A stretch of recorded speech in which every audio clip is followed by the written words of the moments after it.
isa nating customer at isang Toyota Innova.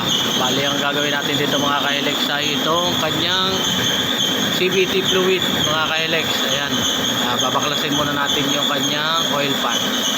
Ito na siya mga ka-Helix. Ayan, bali nabaklasan natin yung kanyang oil pan. Bali isa nga pala ang dahilan nito, ang medyo delay shifting siya, kaya tayo nagpapalit kanya ng CVT.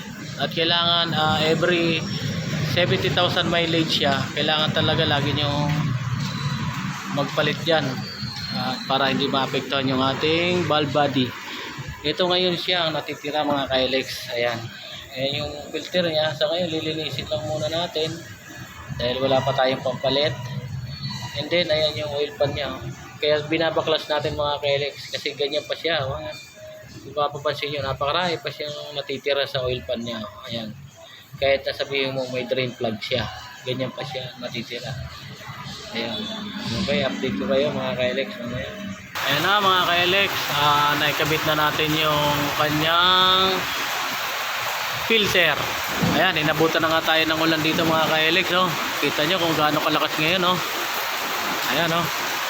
Oh, ayan, lakas na naman ang ulan ngayon. Ayan na mga ka-Helix, naikabit na natin yung kanyang oil pan.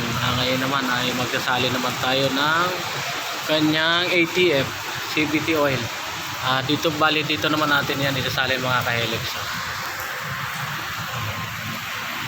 Dito, ayan, bandang likod siya ng transmission o salinan. Ayan, ayan, dito nakikita nyo itong dito. Ayan. Bali siyempre dahil walang stick to mga ka-Helix, dito naman tayo magli-level dito. Ito yung drain plug nya, ito naman yung level nya. Once na tumapon dyan mga ka-Helix, okay na yun. Magdagdag na lang kayo ng konti para medyo may pasobra naman siya ng konti mga ka-Helix. Thank you mga ka-Helix. Tinapon na tayo. Medyo padilim na.